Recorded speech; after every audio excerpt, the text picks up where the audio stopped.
they started working out what was required to get a man onto the moon. So they start with the Mercury capsule, which is one man in space, launching them. That was done successfully. John Glenn was a very famous astronaut who orbited the Earth. There were several others in the Mercury program. That was followed by the Gemini program, which was 2 men in space at the same time, and they had to practice the docking in space, so that if they're going to go to the moon, they're going to have to work out how to get to the moon. So they practiced these launches. Neil Armstrong, Buzz Aldrin, and Michael Collins are obviously going to be the Apollo 11 astronauts. They were on the Gemini program. So this was all going on. At the height of the Apollo program, 400,000 people were working flat out, designing, building, and testing the equipment that everybody thought was going to be necessary to get to the moon. This is fine. There's no conspiracy about any of this. This is all on record. These are all people who were working, doing the best job they could. They were using slide rules initially to design the spacecraft because the computers weren't really up to it. And if you want to see what a slide rule looks like, if this sounds a bit historic, it is a bit historic. You've got to go to a museum to have a look for one. Those are a little, yeah, I've seen them. They're actually very good pieces of kit, and they do the job they do, but they're not computers. They came along a bit later. So having decided that they're going to go to the moon, they have to work out what the thing looks like. So they launch various unmanned satellites, the Ranger, the Surveyor, and the Orbiter program, to photograph the lunar surface to find out the best place to land. One of the principles of any scientific development is that you test your equipment. And if you're going to have men or humans on board, you have to test the equipment without humans on board first to make sure it works. Otherwise, you're going to put the lives of people on board in jeopardy. Apollo 6 was an unmanned launch of the full Saturn V rocket. It's 3 stages. Most of it is fuel. It weighs about 3,000 tons. And in order to get the amount of fuel through into the engines, it requires very powerful fuel pumps. What was discovered on Apollo 6, which is an unmanned launch, was that the rocket very nearly shook itself apart. It's called the pogo effect, which is acoustic vibration. The flow of the fuel was probably being interrupted at certain points due to the design of the compressors and the fuel pumps. And it was basically, pogo effect describes it quite well. It was bouncing up and down. And the reports after the Apollo 6 launch was that if it had had humans on board, they would have been unable to do any operation on the craft. Anyway, Apollo 7 followed. This was a manned launch into Earth orbit, which was not the full Saturn V rocket. And it was just to demonstrate the ability to get the whole piece of equipment, which is the lunar lander, the command and service module, into orbit, which is fair enough. I know America can do what it feels appropriate. But the point about Apollo 8 is that the rocket had not been successfully tested without humans on board.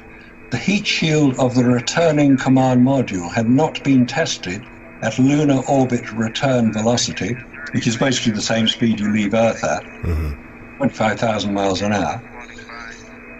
And yet they managed to orbit the moon and return safely and land. This is extremely dangerous to do something that had been previously untested, and the heat shield on the Apollo craft had not been tested under operational conditions at this point. And so just to stop you for a quick second, that's something that a lot of our listeners, I'm sure, have never heard of. NASA, they're perfect, okay? Let's face it. They make no mistakes, quote unquote, but they test everything. So this is an untested mission, basically. This is, okay, we're running low on time here, guys, get in. Yeah, it was an untested mission, but it demonstrated, apparently, that the Saturn V rocket could do what it had been designed to do, i.e. fly to the moon, take 46 tons into lunar orbit, and return safely to the Earth. But there had been no testing done prior to its mission, which is extremely dangerous. Now, here's a question. What's the temperature on the lunar surface Cold. when the sun is shining? Well, probably hot.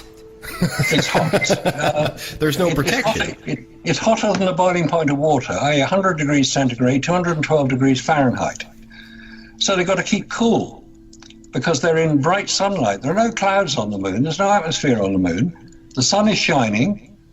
And if you've ever tried getting into your car after it's been sat in the sun for a few hours, it's going to get a bit warm inside. So they must have had air conditioning. No, they didn't have air conditioning, because you can't have air conditioning in a vacuum. A vacuum is the best insulator that we have. That's why you have thermos flasks. So if you've got a vacuum, how do you get rid of the heat that is generated inside the spacecraft, which has an atmosphere? Because they weren't wearing their spacesuits, except when they were on the lunar surface. And the answer is the heat was radiated away. Now, if you do the calculation, it's called black body radiation. Okay.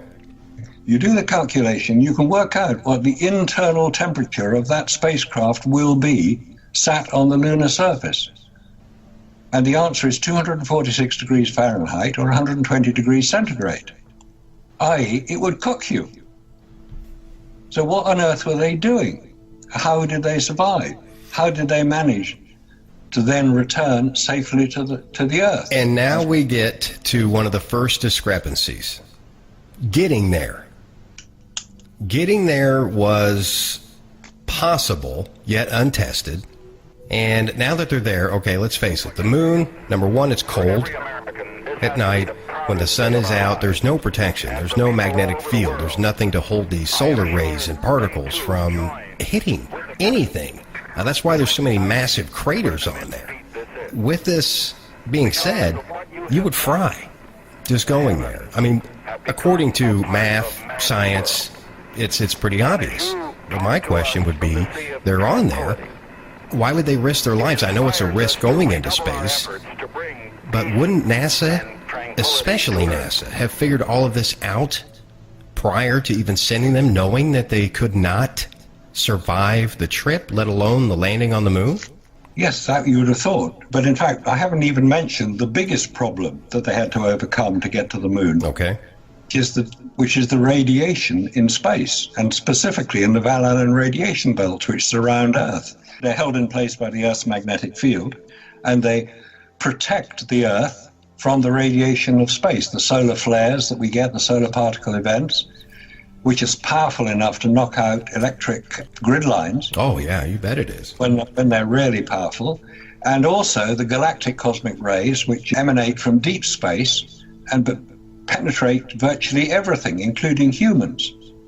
Now, humans are not particularly well designed to survive radiation. That's why if you go out in the sun for too long, you're going to get sunburnt. And if you stay out for too much longer, you're going to get sunburnt and die because you'll get skin cancer. That's what radiation does. It causes humans to suffer. It actually affects the DNA in our cells. Obviously, too much sunburn isn't a problem because you know if it's going to happen. The point is, you can't tell if you're getting X-rays or gamma rays. And in space, these are particularly powerful because there's no protection. So one would assume that there had been protection built into the Apollo command modules on which the astronauts were traveling. And on the lunar surface, you would expect them to have radiation protection in their spacesuits. They didn't. There was no radiation protection in their spacesuits or in the craft in which they were traveling. So how did they survive?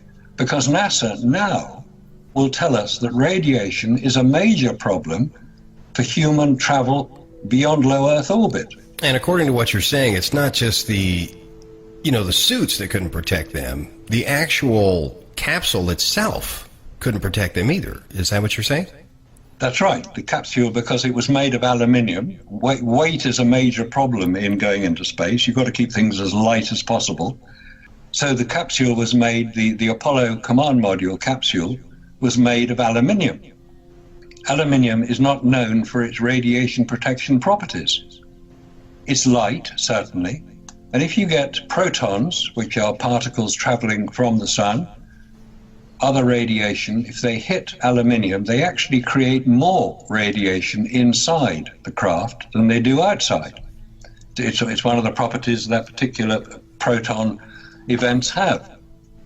So you've got all these questions which haven't yet been addressed. And NASA, when asked, how did you protect your astronauts from the dangers of radiation in space, will not answer the question. They will not address it.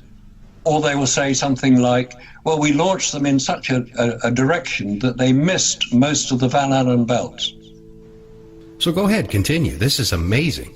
If you think about how serious the situation would be in a totally foreign environment, not only your heart rate would be jumping through the roof, but you'd have a very serious venue about you when you're moving about. Every little movement that you're making, you wouldn't want to step on anything that was sharp and cut through your boot. You wouldn't want to kneel down onto something. You'd probably have a probe with you to make sure that the ground is solid in front of you so you didn't fall down. I mean, these guys are just running around, falling down, all kinds of stuff, and making jokes about it. It just doesn't seem real. It seems like they've done it a dozen times before in a simulation, and they're on the same set. You know, it's too well rehearsed, as far as I'm concerned, to have any reality to it. The one point I'd like to make, though, is a few people have mentioned to me that it really doesn't matter. It's not important whether they actually made it there or not. You know, they don't think it's a real important feature that we get to the bottom of this. It doesn't matter? That's right. They're saying it doesn't matter? I said to one person, I said, well, I guess you've never had any money, eh? And he kind of looked at me and I said, well, just go on the stock market and invest your money, because NASA's out there on the stock market. And if the technology you're investing in isn't real, I mean, you can still make some money on that, but you better know the difference. There's a lot of different conspiracy theories out there. They're flourishing, a lot of different conspiracy theorists. But like Marcus mentioned earlier, Scott, this isn't a conspiracy. It's blatantly obvious. So, I mean, this is where it's hard to swallow for a lot of people. To me, it's very obvious. I mean, I can't look at any photograph now.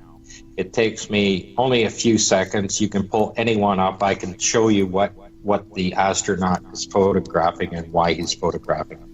That's exactly what I want to touch on this segment. And I've been chomping at the bits here and holding it until this segment. So we have some time to discuss some of these discrepancies with both of you, you know, get some opinions from both of you, of course. But Scott, you've posted some amazing photos in the chat room, WGOGDB.com. Just log in there, folks. You'll see them. And these photos have different, you have a flag that is full of moisture, mold, on a surface that obviously it's a vacuum. It can't survive. So explain some of these photos and how they are not on the moon's surface, to be blunt, how they're not even there to begin with. Well, if you're a good American citizen, you're going to want to see an American flag photographed, right? You know, when they land on the moon, they're going to have to do it. And if it happened to be raining that morning, they're still going to photograph it anyway. But these astronauts, like I said, they're very disgruntled. They very, very, very carefully held that flag up and photographed it with the right angle so that you can see that it's wet, that it's not just a shadow. The one thing that's striking about it is you have physics professors saying that the flag couldn't wave because it was made out of aluminum or tin or whatever like that. Take a look at that flag. It's an official American flag, and an American flag is like no other flag in the world. I mean, stars are embroidered on and the stripes are stitched together. It's not just a silk screen. And when you take a close look at that, you'll see that it's a real American flag and that it's soaking wet. The two different colors in the blue show up quite nicely, as well as there's a few actual water spots on it. That particular photograph will stop anybody that has an argument against me at this point, and it usually gets them quite annoyed. It can be a very annoying topic here. You know, it really could. Because, like a comment was just made in chat, a very important comment, and I'm sure you guys get a lot of it. And, you know, what they're stating in there is for every point made, a counterpoint can be made. They go back and forth, back and forth. That's why it's the great debate. It's been talked about for so long. You know, you have NASA, you have our country, our president. You know, we don't see these people as lying to us, telling us, hey, we went to the moon. Oh, no, we didn't really, but just go ahead and believe that for all these years. We went there, all your money, we spent all of your money on all of this high-tech equipment just to film this in a barren desert somewhere. It seems way out there. We did go there, We just didn't go there at that time. Was that possible? If that was the case, we would be traveling there on a regular basis by now, 50 years later. Okay, so with all of our technology, all this modern technology we have, we're able to talk to the entire world at once now, instantly, and have all of this computer technology, all of this material that has been invented, yet nothing is strong enough yet to have a man survive in space long enough to get to the moon, correct? If we can get through that plasma field, maybe we might have a chance after that. That's pretty severe, that glass wall out there they discovered in 2012. They call it a glass wall. NASA calls it the impenetrable barrier. Okay. You can Google that right from NASA. They call it that. According to Marcus, we'd be dead. The radiation would wipe us out. It would go through the capsule, go through everything, and then, of course, you've got photographic evidence that's in the chat room. People are looking at it. They're going through it. They're really enjoying it here. These are things that are eye-openers. And just like we talked about earlier, everybody may be in denial about this whole thing, especially Americans, and you guys are a neutral party. And I want to go ahead and put that out there for the new listeners. One is in the UK, one is in Canada. They're neutral, okay? So this is something that definitely needs some attention put to it because it has been talked about extensively. You have a lot of different reports on it. Yeah, your conspiracy theorists are going to blow a lot of things out of the water. These two, by far, I've definitely interviewed them before on other programs, are two of the most down-to-earth people I've ever met on this topic. So some more of the photos, some more of the discrepancies in there, Scott, let's get into that. You know, you've got some rocks, for example, on there. How are these rocks different in the photo than what we have seen? Well, they're completely manufactured for the set, and most of them are just basically a plaster mold that they've put together. I mean, the one, it's called the Genesis rock, actually, and you can see where the astronaut just gave it a kick and knocked the rock apart. I mean, I don't know anybody that can just boot a rock with those boots on. A little rough, yeah. And crack it open, and inside there's a champion spark plug. I mean, it's right there in front of you. You can even see the first part of the letters if you've got a 4K video display. Oh, boy. And it's like I put that one up for an example. Of course, they do have the Genesis rock on display, and they don't have the spark plug with it. It's one of the samples they so-called brought back. Another one was discovered some very red rock on the moon, which they photographed, and they never brought any samples of it back. Well, it's just crushed brick. You're in a landfill site, and if you look closely at it, you can see the bricks, like the broken pieces of brick, but you can still see the pattern of the brick as they were formed on them when you're looking on the thing.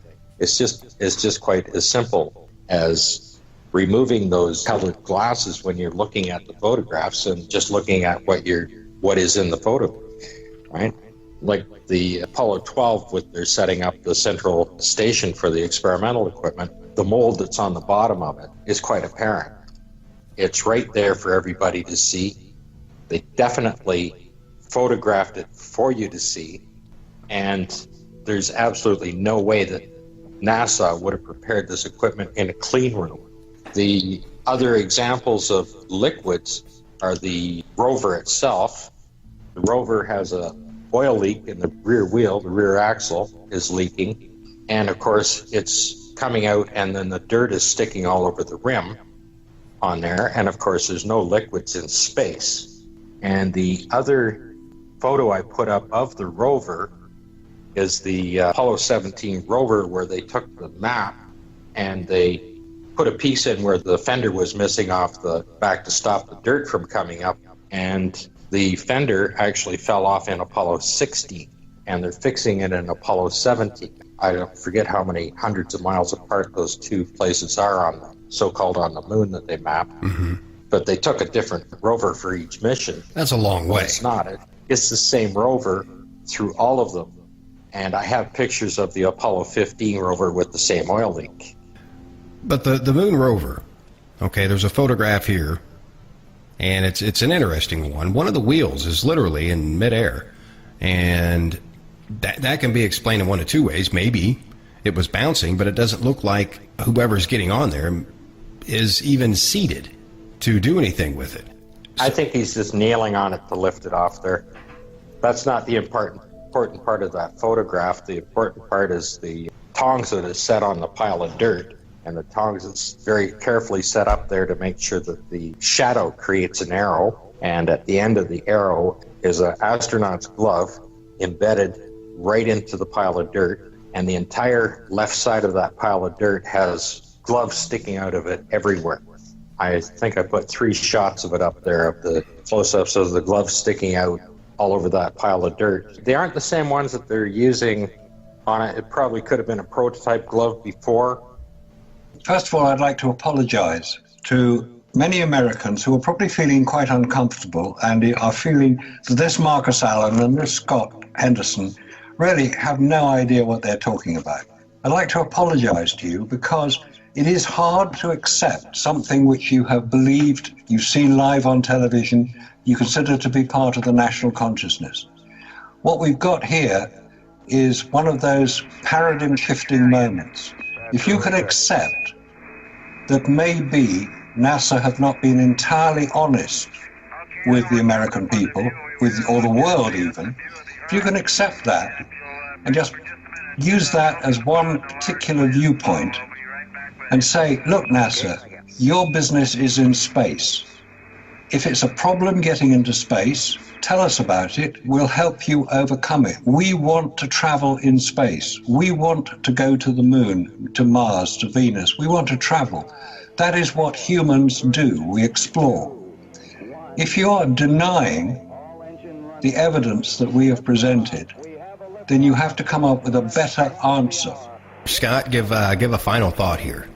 Well, as far as I'm concerned, I would like to see my children and my grandchildren properly educated in what we can and cannot do in space or technology and whatever that we have to offer out there. The best way to give them the incentive is to say, these are the challenges we need to go after. These are the ones that we have to resolve, right? Because they're still trying to resolve them today, yet they've claimed they've already done it. You know, NASA says, well, we lost the technology. I don't see anywhere in history where we've lost the technology. When the Wright brothers learned to fly, they kept on flying. Forward, 40 feet down, 2.5, picking up some dust. Straight shadow. 4 forward, drift into the right a little. 30 seconds forward, drift. Contact light. Okay, engine stop. We copy you down, Eagle. Listen, Tranquility Base here. The Eagle has landed.